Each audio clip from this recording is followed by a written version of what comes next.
Grab a cup of joe and let's gather round that hay bale.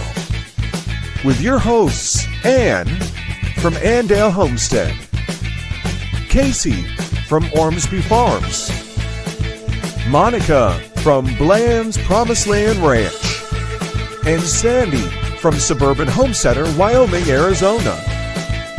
Here they are. Hey, y'all, hey.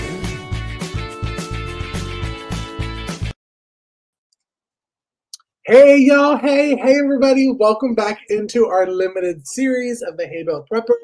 I'm Casey from the Ormsby Farm, the Halfway Homestead. And this is Sandy with Suburban Homesteader, Wyoming, Arizona. And I'm Monica at Bland's Promised Land Ranch.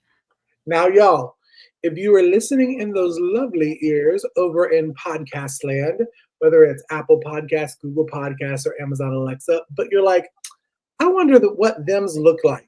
Well, thems is on YouTube, and we have some pretty faces, and you should go over on our link tree, click YouTube, and then wabam, here's our faces. Because sometimes we show props, and we're just a lot of fun. And I think coming over and seeing our faces is the best way to do it. So, Monica, we're on episode 5 now. I mean, we're pretty deep into this Prepper Limited series. What are we talking about today? All right. So today we are talking about survival shelter and personal security. So how do you prepare? What are you thinking when it comes to your survival shelters? Do you have the skills that you need to build a shelter outside of your home if you have to bug out? Let's just say you're in your house and you do need to leave for some reason, or your house is not in a condition where you can stay in it. Do you have the means or the capability to provide yourself a survival shelter? And if you do, that's super. And if you don't, that's where you need to start. We're going to help you kind of figure out some different ways to do that maybe, and talk about what that looks like. But also, how do you keep yourself safe? People say, oh, we're going to leave. I'm going to bug out. I'm going to take my bag and I'm going to roll out. But what happens if there's something going on and you can't leave? You are staying at your house and you need to have personal security where you're at, or maybe you are bugging out and you take your security with you. What do you do, and how do you make sure your family and your persons are safe? So we talk about survival shelters. I guess it's really about, like, if you're not able to stay in your house, where do you start survival shelter wise? Casey, what are you thinking? Survival shelter. Are you able to build yourself? Do you have the skills to put yourself in a shelter or build some sort of shelter outside of your house? So I have learned those little tips and tricks on building tents. Mm-hmm. We've talked off the podcast that we said probably about 90%. I'm not bugging out. I'm bugging in. I'm staying in my house. That's the reason why I have prepared my homestead the way I have. I've prepared everything. But if I have to, I am knowledgeable. I won't say I'm the best, but I am knowledgeable on building some type of shelter that will keep me dry. Warm, I think we talked about on the last episode. I'm still learning building fires. So keeping warm, still a struggle. Keeping dry, check mark for Casey. What about you, Sandy? Have you ever done it though before? Like, have you ever built a shelter like outside of your house that you could do? Because it's one of those things that a lot of people think that they can do, but until they actually put their skills in action, then you're like, oh my gosh, I can't do this. So I guess it was 2, maybe 3 years ago on YouTube, and I didn't record it because I thought it was very blonde to do that. Alicia, one of our old co-hosts around the Hay Bale, had talked to me about doing a 48-hour complete off-grid kind of challenge. Are you prepared? And what she was talking about was with her husband, she would completely bug out in their little, I think she calls it the indoor kitchen, Monica. I can't remember what exactly she calls it. But she was going to do that. And I was like, you know what? I'm going to give it a good old hee-ho as well. And I'm going to try it. Now, I will be upfront. I did not spend the night out in this bug out area. I put it together. I saw I was able to do that. And I went back inside to a real covered area. Now, we did not have air on or any of that kind of stuff. But I am able to build that shelter if I have to, and I have before Okay. with what I have stored up. But again, I'm bugging in. I'm bugging in. So, Okay. Sandy, what about you? Are you a bugger inner or a bugger outer? Well, the first choice is always to stay where you are. Mhm. You know, um, that's where you have your pantry. That's where you have your gardens. That's Mhm. where you have the things that make you feel comfortable. Right. Now, we have had some major flooding all over the country right now. Even New York City, I saw floods going in the subways. Um, Yeah. but for me, I can build a shelter easily. I can Mhm. do a lean-to one. I can do the teepee site type ones. There a lot of different kinds. But there's nothing to say that you guys can't buy um, a low temperature tent. Yeah. That's easy enough to take with you that has the floor that will help you keep dry. Because that's one. BTW, that's what I built. So let's, for the Yeah. listeners, let's not think that Casey is like super like in the wilderness, naked and afraid. I did buy something from Amazon. It was a tent. I was able to put it up with no directions. So I'm sorry, Sandy. Continue. That's I just put great. it out there. Yeah, because anymore there are some great low temperature. They're double walled. They're waterproof. They'll just pop up. You can put them up in a few minutes, Yeah. literally, and they're very lightweight. Which is, and you can buy lightweight sleeping bags. I mean, we have sleeping bags that will go way below zero because where we live, that would be something that we have to think about. Down in the South, would you ever be way below zero? Probably not. Well, But I will he, say some of those ones that say they're rated below 0, Eric had one that it was supposed to be rated 20 below. It was really good quality, good ratings on Amazon, like all those things. I got it for him and he slept in November, the end of November or early December a couple years ago, and it rained, cold rained. And so it was only like 50 degrees, but it was cold rain and he was shivering all night in this oh, below interesting. 0 rated. So I would say get your below 0 rated even if you're in the colder, I mean, warmer climates because because I'm telling you, he was shivering. He told me, he's like, Monica, I need a new one. Like, I can't do that one again. I'm like, okay. So I went for a heavier duty one. Seemed to work, but you never know sometimes with those. You double check it, try it out. Sorry, keep going. I'm sorry. Yeah. And I mean, there are some good comparisons online Yeah. that you can, they've tested.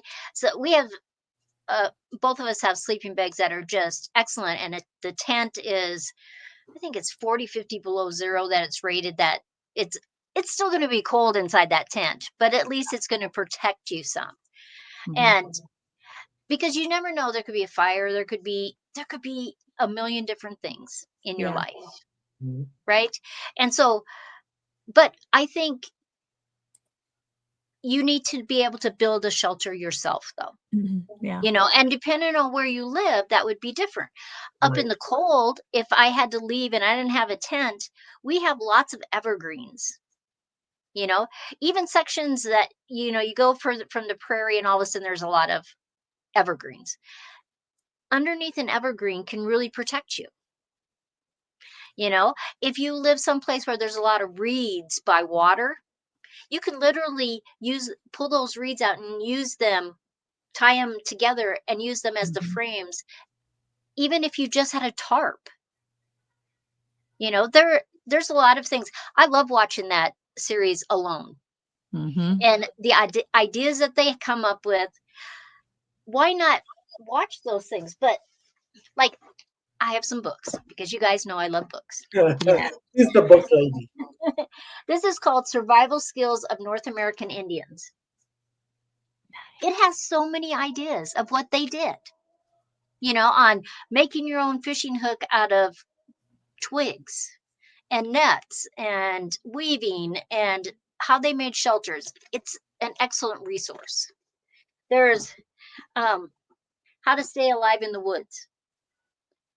gives you ideas. Yeah. And then one that probably most preppers would know is the survival handbook, and it's got lots of ideas. You can check books like that out of the library. You don't have to buy them, but Yep. even if you don't ever have to use them, it does give you a peace of mind. Right. But why not try them? Like, I know Monica's always doing stuff with the kids Yeah. so that they can be prepared in any situation. Yeah, we did that survival skill. We did a survival video a couple years ago. Eric took the boys. He watches the Alone show, and so he's like, "All right, so here's what we're gonna do. We're only gonna take 10 items, including your food, including your tarp." They each went out. The kids went out, and they were allowed to buy their own tarp. So they had to choose the size they wanted. So they had to do a little research. And so for like weeks before this, they practiced how to make fires. They practiced how to make their shelter, just to be prepared for whatever weather was coming, because I think it was like the second week of December, actually. Now I'm thinking about it. It was after Thanksgiving. It was before Christmas. It was right in between that time. And so it's not like it's freezing here, but when it rains and it's cold and damp and it continues to rain, it rained, I think it rained for like 18 out of the 24 hours they were supposed to do this. I think they literally dipped out at like 20 hours. They're like, peace, guys, we're done, because they only had a few hours that first night to really do what they need to do. But it was interesting to watch them. They did the same thing just this past December, and he hasn't finished the video yet, but that one, they have grown so much in the last year to see their skills have come so far. But it's interesting because if you don't practice it, you just don't know. And I mean, I'm right there with them, but I still don't know if I could start it. And they're like, Mom, try, you can do this. So I try to make sure I'm kind of in there with them to know what I'm doing. But yeah, it's important to make sure that when you're looking at different shelters that you can build, maybe you're just going to grab a tent, maybe whatever it is, but make sure you're grabbing the supplies that you're going to need. So you need to make sure you have the sleeping bags. You need to make sure you have stuff that you can start a fire with. Make sure that you have those things for your survival shelter, because it's not just about that tarp or that tent. It's about what you have inside of it with you as well. Because you're going to need to know how to acquire the things to keep you and your family safe or alive or whatever, and fed and nourished while you're in there too, because you need a fire, you need those things. Well, I think it's important that you said to practice also, because one thing about our, hay bale prepper guide that we have on our Etsy store, it's 99 cents, is in the section that we're talking about. I'm trying to find it in my binder right now so I can talk about it, are different type of, and again, if you're listening to us, this is the time to go over to YouTube because I'm showing props. There's different forms here, whether it's a fire, because we're not always talking about end of days prepping, Right. where it could be a fire, it could be a tornado, it could be a flood or a hurricane. Having those plans, and in this blank plan, it says location. Where are you going to meet your family? If something like that happens and you're a football team like the Blands, do all of the team know where to meet if y'all get separated? That's good to have in there. And then it also has supplies to take, and then a little spot you can add more and take notes as we're talking about it. I think it's important to know these things, especially with your kids, so it's not like when it happens, they start crying, it's something catastrophic, crazy. They practice it, they know what they need to grab, if they need to grab something, and go. And practice makes perfect. I mean, in the school systems, I work in the school systems, we have tornado drills, we have active shooter drills, so that not only the staff, the teacher and the administrative staff, like myself, are prepared, but the children are somewhat prepared as well. So I think practice is a big, it's good that you said that. It's basically my long-winded story to come back around, is that you should have these plans in place, and we have it for you in the hay bale guide. Yeah, Well, go ahead. Oh, I'm sorry. Go. No, you're good. Go ahead, Sandy. I just think it's one more life skill Mm-hmm. that you're teaching yourself, your family. They talk to their friends. You talk to your friends and say, hey, this is what we're doing. Even if they think you're a little oh, that's a stupid thing to do. But it kind of stays in the back of their mind. And you never Yeah. know what their situation will be. And all of a sudden it's like, hmm, I'm going to talk to Casey. I'm going to talk to Monica. Yeah. What do I need to do? And I see people my age, my kids' age, and that don't have those life skills. Yeah. Nobody's ever taught them those life skills. And I wish there would be more programs. This is what, we're going camping for a week. Would you like to come? We're going to show you how to start a fire, how to cook on the in a fire. Cooking on a fire is way different than cooking on your stove. Yeah. Right. And it's different than cooking on your grill. It's not the same Mhm. at all. Yeah. So I think that anytime you can give that gift to your children or to whatever age your family is, I think it's a benefit not just to you guys, but it outreaches to so many more people. Yeah. Mhm. Well, Agree. talking about practice and stuff too, one of the things, and I think I've said it on another episode, or I may have said on the last episode, we were talking about skills and skill building and things.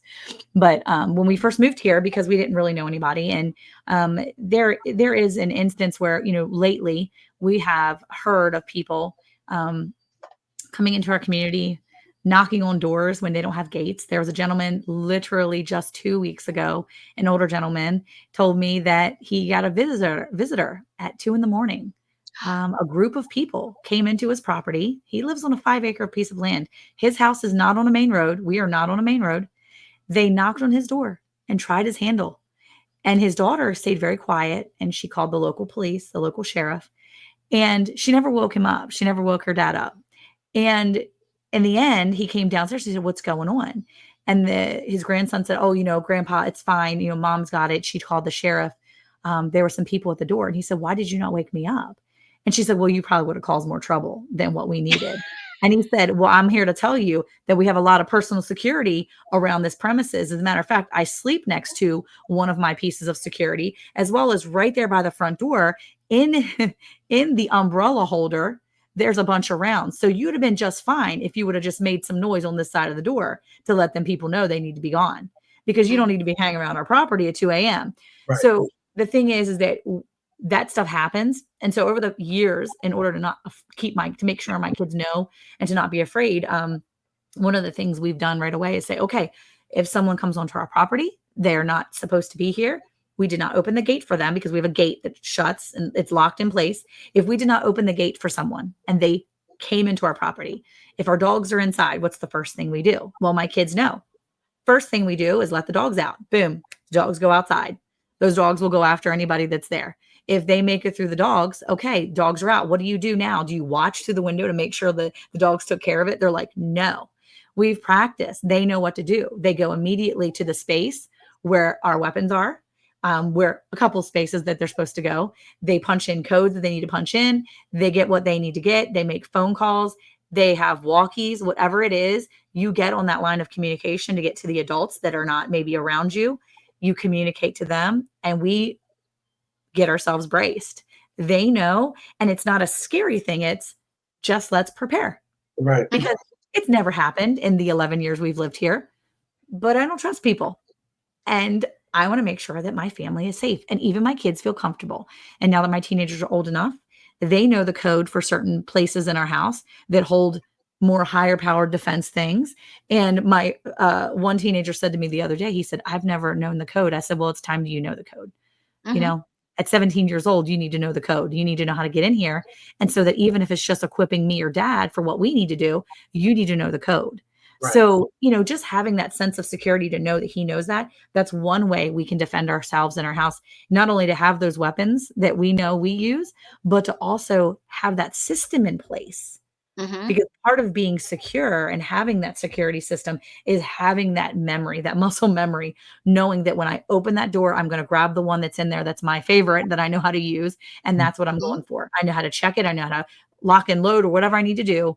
That's Right. part of my muscle memory. I know how to turn that. I need to type the code in, turn the handle, and go. And that's just part of our practice makes perfect here. And it's important for that. And I say the story about the older gentleman that had that happen, but that's not something you think happens out where I live, but it does. and you just never know when you need to be ready for something like that. So, besides that type of security, what else can we talk about when it comes to personal security? Sandy, I think you were talking kind of off camera about other ways that you could kind of keep yourself safe and other maybe weapons you could use. Well, like I have a longbow. I love shooting my longbow. And I'm pretty good at it, you know. But I love I think personal security really is um watching and knowing what's around you, yeah. you know. Like when you go into you're in say you're in town. You're at a store or you're at a coffee shop. Have you taken that 5 or 10 seconds to look at the perimeter of the people that are Mhm. around you? It could save your life. Yeah. Right. You know, you don't know that. Like this is my key ring, right? It's got a lot of keys on there. But Yep. a friend of mine gave me this. When I pull this out, it makes the loudest, worst noise you ever heard in your life. Yeah. It's just an easy thing that Mm. and one time I was in the library, I accidentally pulled it out. It was so embarrassing. Uh, Well, Eric sits on the outside row at church. Whenever we go places, Eric lets the family file in and he sits on the outside row. And I used to think, oh, we always sit on the row because we're the parents and we have to get up and take a kid to the potty. But it's actually more for the fact that he sits down in that seat. He looks and identifies all the exits. He knows exactly who's coming and going. And if somebody comes down the row next to him, he's hyper aware. He knows who's coming down the rows. He's scanning, he's scoping, he's always observant so that he knows if something is off because Hmm. we're in his row and he's ready to protect us if he needs to be, even in church.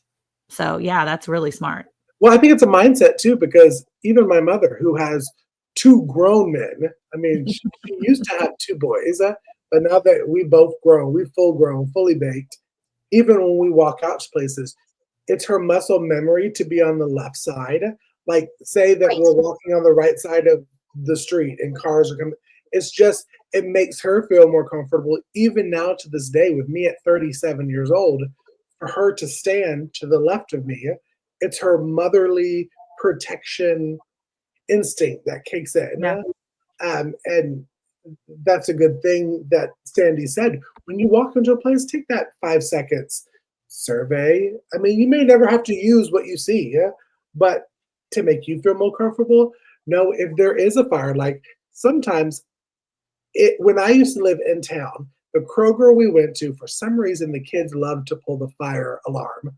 Not when we Oh, but it was I can tell you, every time we would walk in there, the alarm would go off. And of course, companies have protocols that everybody has to leave. I feel more comfortable when I'm walking into a place that I know where all the exits are in case of something, not even just active shooter, but a fire or tornado or wherever I need to know where I need to go just in case. So I think that's a good idea to take that minute, stop as you're walking in, look, survey your area, and then continue on with your day. Yeah. yeah. And sometimes you have a sense that something's a little off. Say maybe there's a restaurant you go to all the time, but something is a little off. There's nothing wrong with, taking a piece of paper out of your bag or your purse and just put in some notes because you never know if later on that might help somebody else, Mhm. Right. because I think there's a sense within us that when something's bad or evil around us, we can feel that. And Yeah. there's not, you know, if you don't write those things down, either on your phone or on a piece of paper, you might not remember exactly. And who knows, 2 weeks, 4 months away, something might have happened at that place, and you will have that information. Mhm. Mhm. Yeah, When that's when smart. when you bug out, are you aware of the different things around you? If it was a bad situation and a lot of people are bugging out, um, do you know where those other people are around you? Do you know where the Yeah. water is? Do you Mhm. know you can hop in your car and go? What direction would be the safest way to go? Yeah. That personal safety, even when you're camping, do you have bug spray, mace? Do you have those, Mhm. do you have a flashlight? Like I have a flashlight in my purse even, Yeah. because you just don't know. I think it's important too to know where you're at and location wise. I recently invested in a big atlas, like a big map, so that if for some reason we lost power or we don't have our phone GPS is not working right, especially if we're driving across country to go somewhere, we need a map. I know how to read a map. I want my kids to know how to read a map. If you don't know how to read a map for your own safety, you need to learn how to read a map. And I know they change, but learn how to read a map just because it's important to learn that Let's skill. do it. Just do it. But that's something Eric and I have discussed several times because because he does work in downtown Dallas, and there has been times where he said, okay, if something happens and I can't get out of my building with my vehicle, um, I have a bag in my car. I can get out of my vehicle and I can walk. Do you know how long it would take? And I'm like, well, I've mapped it out walking. It looks like if you go north, it'll go this way. And so we've discussed it. And I don't be afraid to discuss that too. I think part of personal security, just security in general, is really discussing those plans with the people around you. And like Sandy mentioned, do you know how to get to that community? Do you know how to get to the next person that you would need to be that's kind of in your group, right? Or Hmm. you can depend on. You can't trust everybody, guys. You like literally cannot. Right. There's a lot of bad people, but there's a lot of good people. Don't be afraid. But just know that there are people that you can trust that are in a community, and talk to those people now. Talk to them and say, look, if the worst was to happen and my house got completely annihilated by a tornado, could we come stay with you for the night? Like, I mean, just Right. the weirdest thing, but have that discussion with some close friends. Have that discussion with somebody to say, if something happens, can I call you at 4 a.m. and say my house is flooded? I need a place to go. I can't go to a hotel. There's no place close, but you're right down the road. Can I come stay with you for the night until I can get to X, Y, and Z? Like, make sure you know those people and you have those people in place. I think that gives you a sense of security too. It's going to help give you a sense of calm, and it's going to fill in the blanks where maybe you just don't have anybody. And like I said, Eric knows how to we like paper mapped it, like MapQuest back in the day, like in Hmm. the 90s when we were map questing everything. You had the paper you had to follow. How do we get from Dallas to home? And at what point do I start to panic when you're not there? Yeah, Right? but yeah, like Monica's been in your house, what, 11 years, 12 Yeah. years? We've Yep. been in our house almost 20 years, but Casey is new to his house. His Yeah. homestead is new. Right. So he needs to expand his circle, and sometimes it's very hard when you don't know people, because it's not like when we grew up and you knew everybody on the block and you probably knew everybody for 3 blocks. Yeah.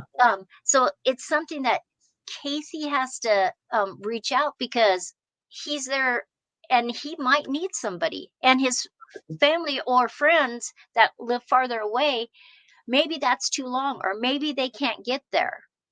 And so it's a skill that all of us have to learn to be open enough to talk to our neighbors. And then you can get a sense of, okay, this is a good neighbor. This is Yeah. one that I probably would knock on their door. Yep. Yeah, I think on the first week, we talked about like how do you get prepared, and one of the things I think we talked about on our live, really we discussed, I think we discussed, like walkie talkies and stuff, and I think that's part of security as well, right? Getting some of those preps in order. Having walkie talkies is essential too. I think it's really a really great tool to have in your arsenal, because when you have walkie talkies, then you can get in touch with people if you get separated.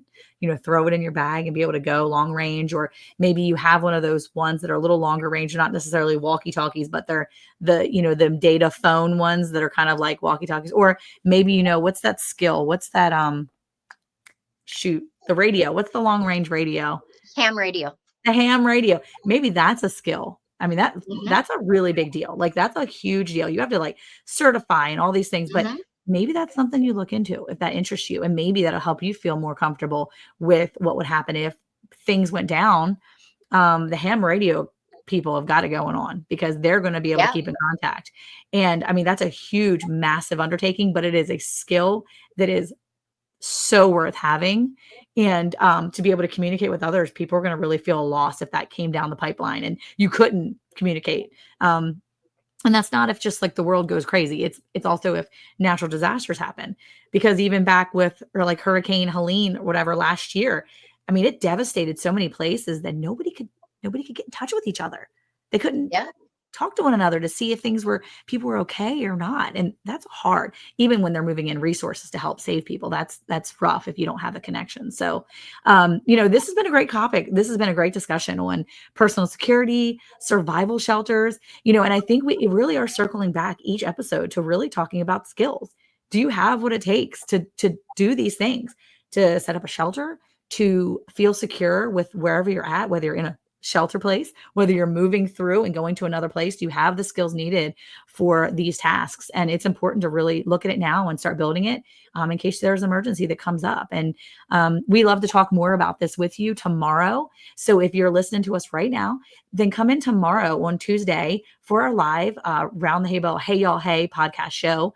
We talk about these things, and we're going to discuss this episode, and we're going to kind of fill in the blanks. If you think we've missed discussing something, we want to hear it. So come and talk to us and tell us what we've missed, and maybe some ways that you think that you can skill build or shelter build, or even maybe build your own personal security system for your house. What do you do to make sure you feel secure? So come back and join us tomorrow on the Hey Y'all Hey radio show, and come back next Monday for our final installment of the 6-part limited series. Where we're going to be talking about maybe some holistic things. So stay tuned. There's going to be some good stuff coming up. So thank you guys again for coming in, and we will see you next week here around the hay bale. Bye, y'all. Bye.